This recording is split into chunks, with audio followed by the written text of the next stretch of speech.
There are certain sounds that belong to Oxford alone, the scatter of pigeons on chapel slate, the echo of laughter behind mullioned glass, the hollow thrum of bicycle wheels over cobbles. But most enduring of all, to me, is the sound of rehearsal. Hesitant voices reaching for pitch within a chapel emptied of congregation, striving for a perfection no one will hear but God, or perhaps a conductor with exacting airs and a score smudged by use. That evening, I had no intention of visiting St. Cuthbert's, though the chapel had once offered something like peace during my undergraduate years, albeit peace wrapped tightly in guilt in the way only religion and music manage. I was simply passing, or telling myself I was. I'd intended to walk only as far as the Eagle and Child, but the rain came softly and then all at once, and I found myself slipping into the cloistered hush for shelter more than anything else. Inside, warmth lingered faintly, smelling of damp stone and wax polish. No sermon, no ceremony. Just the lingering chords of a hymn being tested, broken down, and reassembled by tired students and an unseen choir master behind the screen. The music was curious, hollow in places, unresolved, like a question never properly asked. I couldn't name the hymn. It felt like something ancient and unfinished. Words are missing where words ought to be. A puzzle, half-formed. I sat on the rear pew, shaking the rain from my coat, my fingers resting lightly on a crossword folded in quarters. I'd been stuck on 7 down since the morning. Unvoiced singer, 8. I'd guessed at nightjar but dismissed it. Too literal. Too obvious. Besides, something about the clue felt faintly mischievous. I underlined it with my pen, then listened again to the organ's attempt to find its place in the composition. The notes were uneven, a pause where none should be. From where I sat, I could just glimpse the chapel organist, a tall, aging figure hunched over the console like a monk decoding scripture. I didn't recognize him, though something about the set of his shoulders seemed familiar. He struck a chord, stopped, then started again. A minor key, I thought, and again, unfinished. One of the choir boys, no older than 20, I'd wager, raised his hand. There was a whispered exchange I couldn't hear, and then the rehearsal resumed. But the boy no longer sang. He simply mouthed the syllables, his eyes watching the stained glass window as if expecting it to shatter. The others continued. The hymn spiraled upward, then broke apart mid-phrase, dissolving into an embarrassed cough and an apology from the shadows. I remember thinking, not for the first time, that Oxford held too many ghosts for comfort. Places where one memory overlays another like vellum on a manuscript. I knew the chapel had suffered losses in the war, though the brass plaques never mentioned how many had been music scholars. I knew, too, that St. Cuthbert's rarely opened its door to visitors during term. I was lucky then. Or perhaps not. The rain had stopped by the time I stepped back outside. The air was sharp with petrichor, the scent of wet leaves and old stone. I lit a cigarette, partly for warmth, partly to delay the return home. My flat would be cold, and the bottle of Glenlivet already a third gone. The crossword was folded into my coat pocket. I could feel its presence like a question tapping at the edge of thought. Behind me, the choir began again, softer now, almost a murmur. A minor key, no lyrics. I didn't know then what I was hearing, only that something was off. A wrong note in the background of a familiar melody, a pause that wasn't hesitation, but concealment. I'd heard that kind of silence before, and it never lasted. It was Lewis who first brought the letter to my attention. Not that he noticed its oddity, only that it had surfaced at all. Found in the vestry after matins, folded with almost surgical precision, creased in thirds as though intended for an envelope that never quite arrived. The curate, a pale-eyed man with skin like candle wax, had placed it on the provost's desk along with a collection tally, a neat act of clerical obedience that masked a tremor in his fingers. It was a strange document, not a threat, not quite a confession, just phrases, vague and brittle, as though overheard in a dream. A reckoning in E-flat, it said, the silence that sang too much. I read it once and set it aside, but something about the phrasing lingered, not its content, but its cadence, the rhythm of someone who had once known how to write, but had since unlearned it deliberately, or been taught to forget. The provost dismissed it with a thin smile. Students with too much Shelley and too little sleep, he said. Or worse, music scholars trying to inject poetry into their bursary grievances. I said nothing. He was wrong, of course. The handwriting alone disproved that. Ink laid by a steel nib. Deliberate strokes, unhurried. Not the frenzied print of youth, but the kind of cursive you find in old ledgers and dying letters. That evening, the news came quietly. Timothy Vale, choral scholar, died in his rooms. No struggle, no note, no trace of anyone else. The porter had gone to fetch him for evensong, and found the door locked from the inside. No forced entry, just a record spinning its way into silence, needle clicking in the groove. Mahler, I would later learn. The adagietto, always Mahler, with these brilliant, tortured ones. The scene was clean, too clean. His books aligned at right angles, bed made. Even his shoes were paired beneath the radiator as though awaiting a ghost. The only intrusion, if it could be called that, was a set of papers fanned across the desk. Sheet music, marginalia, a Latin text opened midway through a passage on contrition. And there, beside the inkwell, a folded envelope with no address. Just his name. Vale. That was all. No first name. No salutation. Lewis asked if it might be suicide. He'd said it gently, apologetically, the way men speak when they hope they're wrong. I didn't answer. There was something unfinished about the whole tableau. Death usually leaves traces. The smudge of decision, the chaos of despair.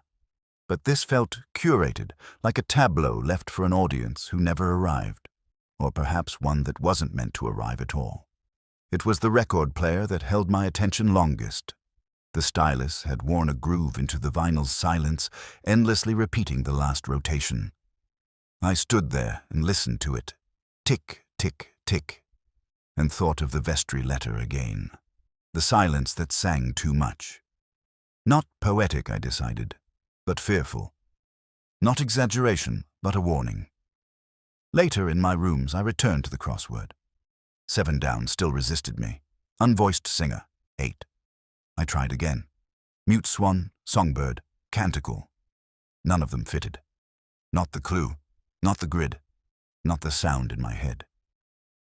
Outside, the rain had ceased. I could hear the rustle of leaves along the parapet, the shuffle of feet returning from evensong. I remembered the boy in the choir who had mouthed words without sound the previous night. Not defiance, not forgetfulness, something else. The envelope from Vale's desk sat unopened on my own. I hadn't shown it to Lewis. Not yet. There was a time for such things. A rhythm to them, like a hymn missing its final line. You don't sing it. You wait for it. Let it echo into the gaps between the notes. There's a peculiar chill in college chapels that doesn't lift with candles or company. It has nothing to do with the stone or the season. It's a stillness bred of old secrets and buried guilt. The echo of psalms sung for the dead by men who never quite believed in resurrection. St. Cuthbert's was no different. If anything, its hush was heavier, as though the building itself knew what it was housing.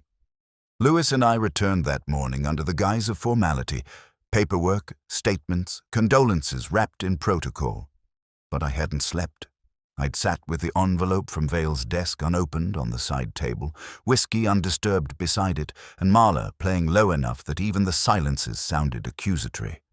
When the sun rose, thin and indifferent, I felt no wiser. Just older. The college porter met us in the front quad. A man with a face like boiled leather and the patience of someone who had outlived more scandals than he'd reported. He offered no insight beyond logistics. Doors locked, students informed, nothing disturbed. We made our way to the chapel. There, the choir had resumed its rehearsals. Grief, I've found, rarely pauses the liturgical calendar. The funeral was days away. The music had to continue. Felix Barrow stood at the front, his back to us, conducting not with precision, but with effort. His arms moved like a man resisting gravity. The choir sang dutifully. The notes were correct. The soul was missing. I watched him for a long while before. He turned. He recognized me immediately, of course. We had met once at a symposium on Bach and barbiturates, a forgettable event made memorable only by the quantity of claret and the unfortunate arrest of one of the cellists. Barrow had aged. His hair is now more white than gray, his shoulders hunched into themselves like a man permanently bracing for disappointment. We spoke quietly by the organ. I asked about Vale. He said the boy had brilliance, but not discipline. A perfectionist who mistook stubbornness for depth. There was admiration there, buried under something sharper. I asked if they'd argued. He looked away, as if to listen to a note just played. About tempo, he said. Interpretation. Nothing more. I asked about the hymn. He paused. It was something Vale had found in the archive. A manuscript without lyrics. Curious intervals. Circular melody. No composer listed. Vale had wanted it performed as it was. Barrow had insisted on adapting it, harmonizing, filling the silences. I said nothing. Barrow returned to the choir. I stayed behind in the stalls. The organist, a different man now, young and pale, struck up the strange hymn. The choir followed. The notes curled around each other, soft at first, then discordant. One of the sopranos faltered. The others adjusted without acknowledging it. And there it was, the dissonance, not in sound, but in silence. A missing syllable. A phrase skipped like a record catching breath. Lewis leaned in beside me. All sounds the same to me, he muttered, except the bit that hurts your teeth. I envied him. Afterwards, as the students dispersed, one lingered. A second tenor, sharp-featured, unreadable. He picked up his coat, then glanced at Barrow. Not a student-teacher. There are pieces of music that seem to carry with them a kind of premonition, not of death, necessarily, but of something being quietly dismantled beneath the surface. A wrong note, not discordant enough to jar the air, but just misplaced. Like a memory that doesn't belong where it's turned up. The hymn had that quality. Circular, unresolved, stubbornly refusing to settle into any expected cadence. I took the sheet music from Barrow that afternoon. He handed it over as if relieved to be rid of it, saying nothing but pressing it between the pages of a discarded psalter. A borrowed act of reverence, perhaps, or cowardice. At home, I laid it on the piano, untouched for months. The light was failing, but I didn't bother with the lamp. There's something to be said for deciphering things in half shadow. The music was handwritten, though not Vale's hand. Older, more angular, with markings that suggested doubt in the placement of bars, as though the composer hadn't trusted their own instincts. I ran my fingers over the notes, but didn't play. Not yet. Instead, I poured a single malt and turned to the Schubert quartet I'd left in the cassette deck the week before. The one that always felt like a conversation one, could never quite join. The strings rose with the slow grace of certainty, and I let the hymn sit beside it, visually, silently. Something about the intervals didn't fit. 3 in particular, rising fourth, descending minor second, then a flattened sixth that didn't resolve. I tapped them out on the lid of the piano, not dissonance. Pattern. Later, I called Lewis, ostensibly to ask him about Vale's schedule that week. He hadn't found anything unusual, no missed tutorials, no disciplinary warnings, just a student whose silence no one had quite noticed until it became permanent. But it wasn't what he said that stayed with me. It was the way he mentioned the chapel rota. Vale hadn't sung at the Tuesday rehearsal. That detail hadn't appeared in the official timetable. But someone had noticed. One of the altos, apparently, had complained quietly. She hadn't been named. Absence is often more revealing than presence. That evening, I returned to the college. The porter gave me a look as I signed the register, a look that said he wouldn't ask, but he'd remember. I made my way to the practice rooms in the older wing, the ones with no heating and warped door frames. Vale had favored one at the end of the corridor. I don't know how I knew that. Perhaps it was something in the timbre of the echo there, or perhaps I just needed to imagine him in a space that still had his shape. The room was unlocked. Dust motes hung like frost in the air. On the floor, beneath the stool, I found a pencil fragment, snapped at one end. On the wall, someone had pinned a page of manuscript paper, one corner curled as if once torn away and then restored. The notes were faint, but familiar. I ran a finger across the pencil lines. There were lyrics here, barely legible. Scratched out, half rewritten. Not scripture, not Latin. A line repeated, awkwardly fitted to the melody. The hour returns, but not the song. I left the room without taking anything. The chapel bell had begun to toll across the quad, summoning the faithful or simply marking time. I couldn't decide which.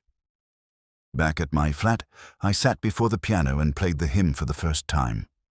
Slowly, faltering, the dissonance settled in the air like mist. Not unpleasant, just unfinished. Somewhere in the back of my mind, the crossword clue shifted. 7 down, unvoiced singer, 8. It still eluded me, but the shape of the answer had changed, and I had the distinct impression the question had too. The Bodleian always had a particular smell in the early hours. Not the grand reading rooms with their polished silence and gleaming busts, but the smaller, older alcoves where archivists keep their own company, and the documents are still bound by string rather than sentiment. Parchment, dust, leather, resignation, the scent of 1,000 pages that no longer remember who last turned them.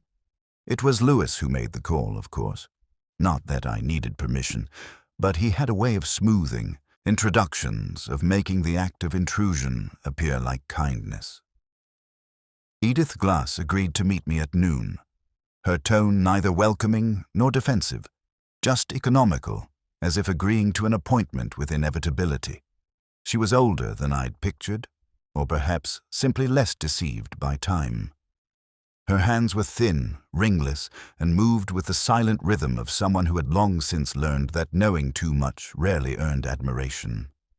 She greeted me without a smile, yet not without warmth, and gestured to a narrow chair beside her desk, already cleared of the morning's envelopes and notes. That small gesture told me enough. She had pulled the file before I arrived. I asked about the hymn. Not directly. I began with the archive, St. Cuthbert's musical manuscripts, its provenance, and the index she maintained. She nodded at my questions and offered answers with a clarity I hadn't expected. The hymn, she said, had been submitted in 1961 under the loose attribution College Canticle. No lyric, an odd structure. The donor is unnamed. She handed me a slip of yellowing catalogue card, the sort once filled in by hand, then typed over without erasure. A name appeared faintly beneath the ribbon ink, H. Lytton. It meant little to Lewis, but not to me. Harold Lytton had been a fellow of the college, briefly until his death by drowning. A fall, they'd said, near Folly Bridge. Cold night, unreliable witness. No inquest verdict I ever found convincing. I remembered a photograph in one of the music journals. Lytton at the piano, eyes averted. Next to him, a young man in robes with a conductor's baton awkwardly raised, as though uncertain whether to lead or follow. I'd seen that face again last week. Older, heavier, paler. Felix Barrow. I asked Edith if she remembered Lytton. She said nothing for a moment, then walked across the room and opened a drawer with slow precision. Inside, more photographs. Not catalogued, not digitized, simply kept. She returned with one. Lytton again, this time seated in the chapel. The seat beside him was empty, but his gaze fixed on it as if it had once held someone who'd failed to return. She asked if I believed in hauntings, not the supernatural kind, the hauntings that arise when music is left unsung or letters unwritten. I said I wasn't sure. She smiled, barely. She said Lytton had written one piece after another in those final months, all unsigned, as though trying to exorcise something without being seen holding the candle. I looked again at the hymn. Those 3 strange intervals repeated not for harmony, but for insistence, like a phrase muttered under breath, too often, too loud. I asked who had transcribed it. She raised her eyes then, slowly. Barrow, of course. He had been the one to prepare it for performance, though it had never been played. Not officially. I left with nothing she hadn't already offered. No secrets confessed, no crimes hinted. Only a folder of music, no longer claimed by the living. Outside, the rain had started again. Not heavy, but insistent, the kind that seems to wait until one has forgotten to carry a coat. I paused beneath the Bodley arch and watched the students pass. One of them hummed as he walked, off-key, tuneless and unaware. There are melodies that aren't written to be remembered. Just repeated until someone notices they're out of place. There's a peculiar kind of sorrow found in marginalia, not in what's written, but in how it's written. The slant of the pencil, the half-crossed-out attempt at something truer, the way the graphite fades more quickly than ink, as though ashamed of permanence.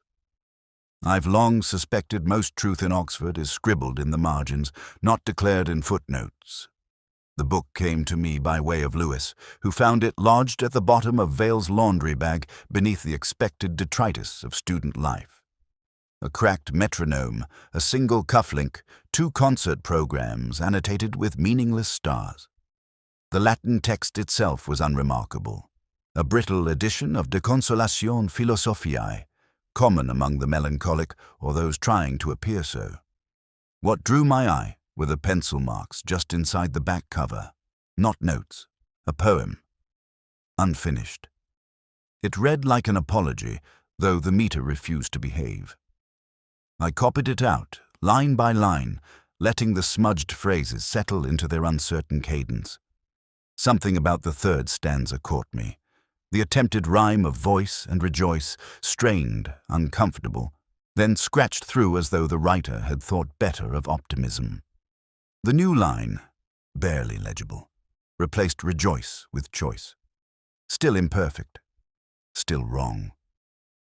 But it changed the tone completely. I spent the better part of an hour pacing between piano and desk, trying to hum the words into Vale's melody.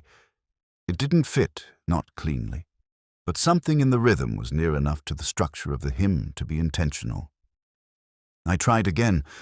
The hour returns, but not the voice. There it was, the minor second falling into itself. I stopped. That night, the rain arrived sideways, the sort that doesn't fall but slants like criticism. I walked to the pub anyway, hands deep in my coat, head low, not to avoid the weather, but the memory of a face I hadn't seen in decades. I'd once tried to write poetry. Briefly. Badly. It had sounded too much like what I thought love ought to be. It never rhymed either.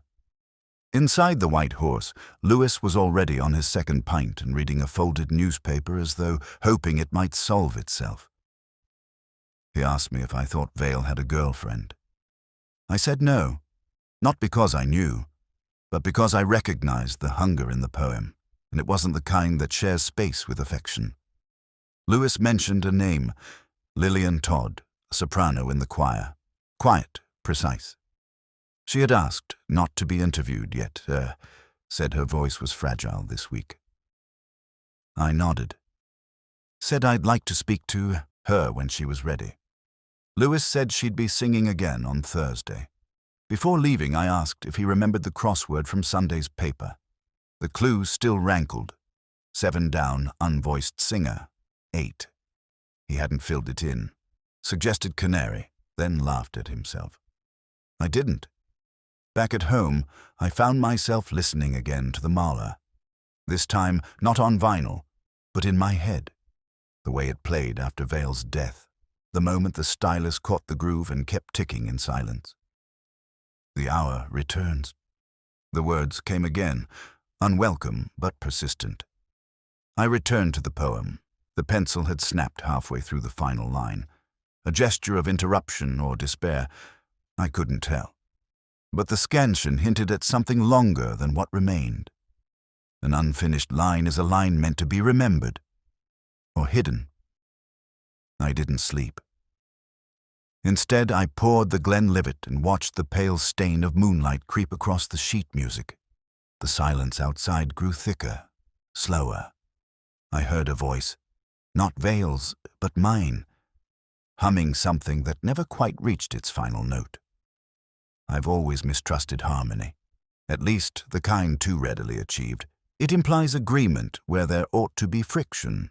In music, as in memory, it's the dissonance that carries meaning, the accidental clash of notes that reveals what the melody tries to suppress. That Tuesday's rehearsal was, in theory, a closed one. Yet I found myself again within the wooden hush of St. Cuthbert's Chapel, that faded scent of varnish and cassock wool clinging to the pews as though the walls remembered more than the choir ever would. Lewis was beside me, though half his attention remained on the pocket-sized notebook he carried, filled with unsorted facts, dates, names, phone numbers, bits of gossip that might eventually jostle into a shape he could use. I envied him that sort of clarity. My own notes had always felt like crosswords waiting for the clues. The choir filed in quietly. A few avoided eye contact. 1 or 2 nodded toward Barrow, whose voice had grown hoarser since our last meeting. He gave no preamble, no encouragement. He simply raised his hands and began. The hymn started smoothly enough, the peculiar one, the unnamed canticle that had become Vale's last obsession. Its melody looped in a strange sort of spiral, returning again and again to a phrase that refused resolution. I listened, not to the sound, but to its fractures, the places where one voice dropped a half beat too soon, where another held a note longer than the others dared. These were students trained to precision, yet something faltered in the rendering, not incompetence, but discomfort. Halfway through, the soprano, Lillian Todd, if Lewis's notes were correct, coughed and turned away. Barrow ignored her. She stopped singing altogether. One of the altos picked up her line uncertainly, then let it fall. It was not music. It was avoidance shaped into sound. Afterwards, the choir dispersed as before. Coats gathered without conversation, folders snapped shut like secrets. I lingered in the north transept, running a hand along the stone window ledge, worn smooth by centuries of elbows and indecision. Barrow approached, not to speak, but to exist near enough that words were optional. I asked him, quietly, if the choir had been recorded recently. He hesitated. Said Vale had taken to recording rehearsals. Something about phrasing, acoustics, perfection. He hadn't approved, of course. But he hadn't forbidden it either.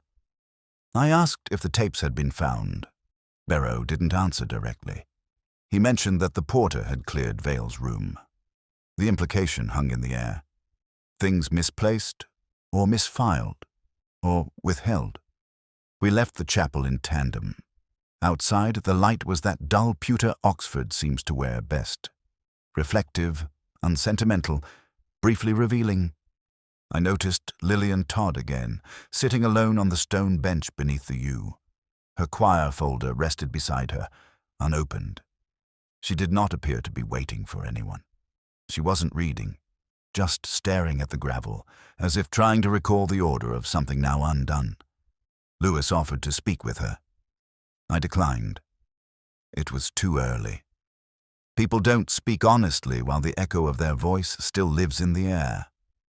back at the station, I asked Lewis to follow up on Vale's belongings. Specifically anything that might have found its way into lost property or been tucked away without entry into evidence. He muttered something about chasing ghosts and disappeared down the corridor. I remained at my desk, tracing the opening bar of the hymn from memory. There was a moment, 4 notes in, where the interval felt familiar, not from music, but from speech, a cadence, an inflection. Someone had spoken in that same pattern recently. I couldn't yet place it, but I knew then. The hymn wasn't written to be sung by a choir. It was written to unnerve it. And in that unease, someone had hidden something they thought would stay unheard. There is a time, just after the vergers have locked the doors and before the night watchman begins his circuit, when the chapel becomes something other than sacred. It exhales. The air shifts. Silence doesn't arrive. It reveals itself, as though it had been there all along, waiting beneath the organ swell and murmured prayers. I had no right to be there, of course, but the key I borrowed had once belonged to a man whose habit of misplacing things was legendary and whose memory, conveniently, had grown porous with age. I let myself in without ceremony. I brought no torch. The chapel was lit only by what candles I could find in the sacristy drawer, half-used votives mostly, their wicks bent like old fingers. They guttered as I lit them, trembling not from draught, but from doubt. There are places where light feels like a trespass. The hymn book was not where I'd left it. That struck me first. I had noted its placement days ago on the far end of the choir stalls, spine cracked, a page folded at what should have been Psalm 88, but had instead revealed a Latin translation of something more obscure. Tonight, it rested neatly at the center of the bench, as if it had been consulted recently and returned too carefully. Barrow hadn't been here. I would have known.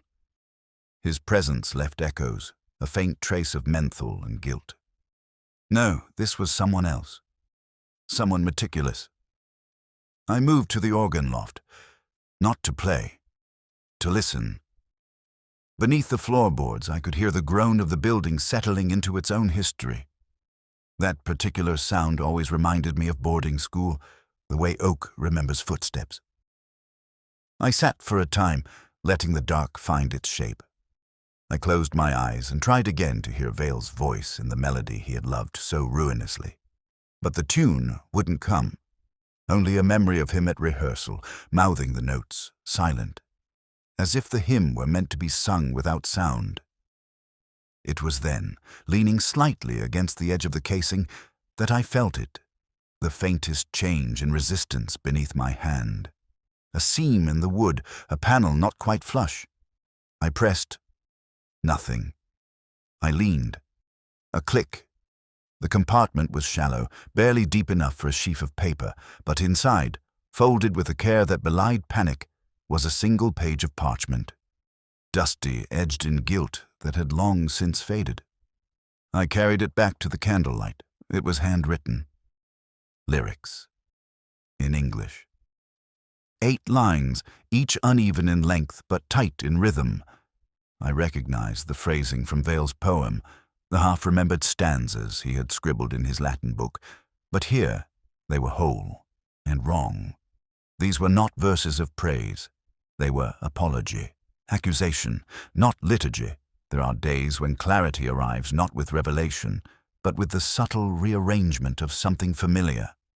A crossword clue that yields beneath the weight of a forgotten synonym, a melody whose final note you'd been humming 1/2 step too low. The world doesn't offer new answers so much as it permits us, briefly, to read the old ones differently. It came to me that morning, not in a flash, but as a returning rhythm. I was sitting in the college library, its windows clouded with breath from radiators that hadn't worked properly since the 60s, flipping listlessly through the chapel's event registers. There had been no immediate reason to examine them, no directive, no suspicion, just a lingering question about rehearsal patterns, and a quiet intuition that the hymn had been sung before anyone dared admit. The entries were handwritten in 3 distinct hands. 2 were elegant, practiced, likely Barrows and the previous music fellows. The third was cramped and occasionally corrected in blue biro.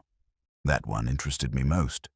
It appeared only in the final few pages, irregularly. I traced it back to one name. Lytton.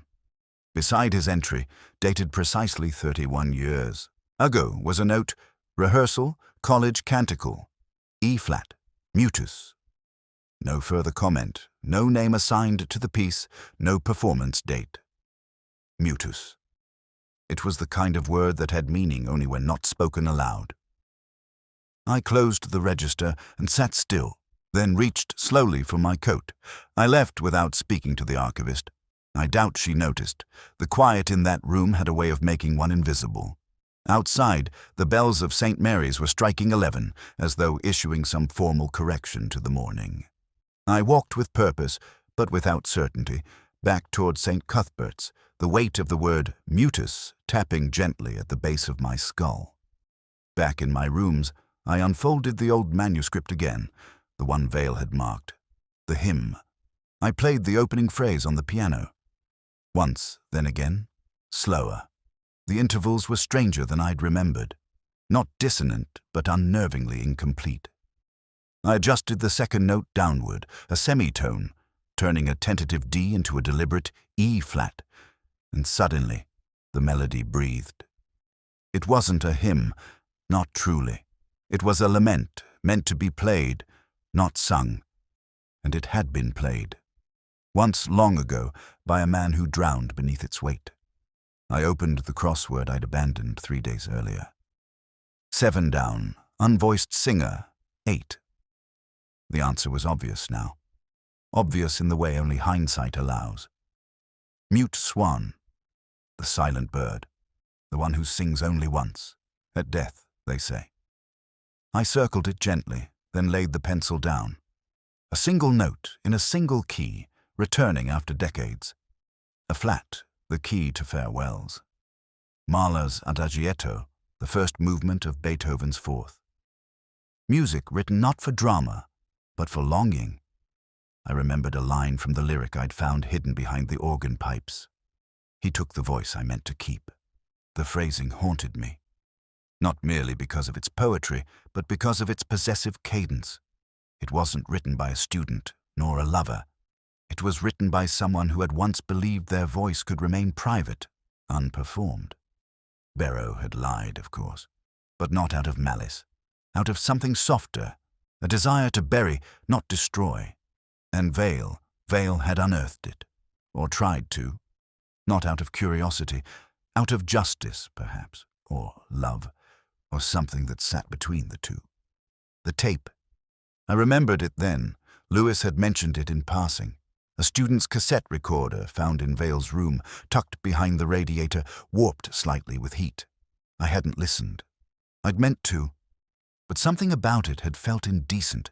Now I needed it, because in E-flat, things sound truer. Not clearer, but truer.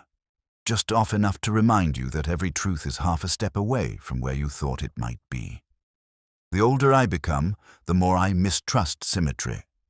There's something dishonest in a pattern that closes too cleanly, like a face without wrinkles or a story without hesitation.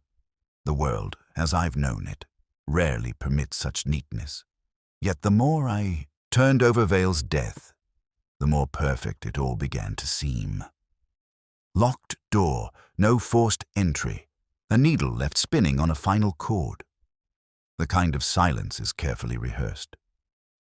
Edith Glass rang me just after 7, her voice lower than usual, as though speaking beneath something, a ceiling, a weight, a promise. She had been cataloguing a box of uncategorized correspondence in the college's restricted archive. Inside, she found a letter. It was unsigned, undated, and folded twice. But the handwriting matched. Not Vale's. Barrow's. A letter of resignation was never submitted, addressed to the provost. Or more precisely, addressed to no one. A kind of written collapse. She read the last line aloud. I remember it clearly. He sang what I wrote, though he never knew it. I owe him silence, at least. I thanked her, though no thanks seemed equal to the gift. It wasn't the letter itself that mattered. It was its vanishing. The quiet agreement it implied.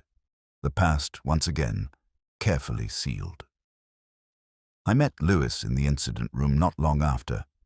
He looked tired, though he hadn't earned it in the way one should. His eyes flicked to the envelope I carried. I told him what Edith had found. He scratched his neck and said he'd managed to locate the tape. The cassette, black plastic, unlabeled, had indeed been logged and filed, but misfiled, naturally, under miscellaneous student property. It had taken 2 tea breaks and a misanthropic clerk to retrieve it. He held it up like a trophy. I said nothing. He offered to play it. I declined. Instead, I waited until the evening and returned alone to the chapel, the tape recorder in my coat pocket, the keys borrowed again without ceremony. The building welcomed me in its usual way. Without protest, without curiosity, just air and stone and absence. I placed the recorder on the pew nearest the lectern, where the acoustics were cleanest, and pressed play. What came was breath, first, then static. Then Vale's voice, faint, clearing his throat. A scrape of a chair, a few muttered bars of the hymn, off-key, deliberately so. A second voice entered, older, quieter, the same tone I'd heard Barrow use when conducting students who had disappointed him. They spoke in fragments, intervals, musical phrasing, but beneath it, something else. Not quite anger, not yet fear. The conversation blurred. Then a third sound. A voice. Not Barrow's, younger, uncertain, but firm in places where grief lives. It was a tenor's voice, untrained in authority but rehearsed in bitterness. A student's voice. Adam Rook. I stopped the tape. Not because I needed to, because I knew what came next would not be a revelation, only confirmation. That is a quieter ruin. Rook had been present at the rehearsal Vale recorded, the one Barrow claimed to have conducted alone. Rook, whose voice had not been heard since Vale's death, who had asked to be excused from the choir for health, reasons who had avoided eye contact not from guilt, but from remembrance. I returned to my flat that night and played the tape once more, this time in full. The ending was soft, a piano chord held too long, then a phrase murmured by Rook. You should have left it buried. He never wanted it sung. I paused the tape. Let the machine whir to silence. Outside, the city breathed in shadows, and the rain came again, soft-footed on the glass. Some silences are defensive, some reverent.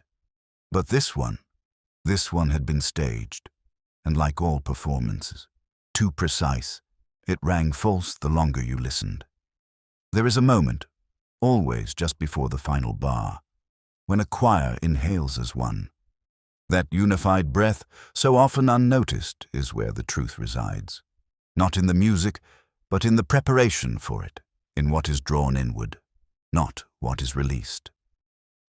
I watched Adam Rook that morning from the far side of the quad, unnoticed behind the low ruined wall that once marked the boundary of the original cloister. He sat alone beneath the sundial, the one so poorly calibrated it tells the right time only on Maundy Thursday. His choir robes were folded in his lap, as if he didn't quite trust them to remain unstained. He wasn't crying, but he was still. The kind of stillness that comes not with peace, but with resignation. I waited. When I approached, he didn't look up. Just said, quietly, I thought someone might come. Not you. I took it as permission. Sat beside him. Neither of us spoke for a while. The sundial's shadow didn't move. He said he hadn't meant to hurt anyone. I said I believed him. That was perhaps the worst part. He told me Vale had shown him the parchment, the lyrics, had played him the tape, had said the melody was incomplete until the words returned, that it was meant to be sung whole no matter what Barrow had said, no matter what had been buried. Rook had tried to stop him, tried to warn him. You don't revive grief without consequence, especially someone else's. He spoke of Leighton, Not by name at first, just as the ghost in Barrow's hands. The one who had written music no one else could play. He said the hymn wasn't sacred, it was personal, a farewell not meant to echo. He said Vale had become obsessed, that he wouldn't listen, that he was rehearsing it late at night, alone, that he had plans to perform it, to submit it for the next college evensong. I asked if he had told Barrow. He looked away.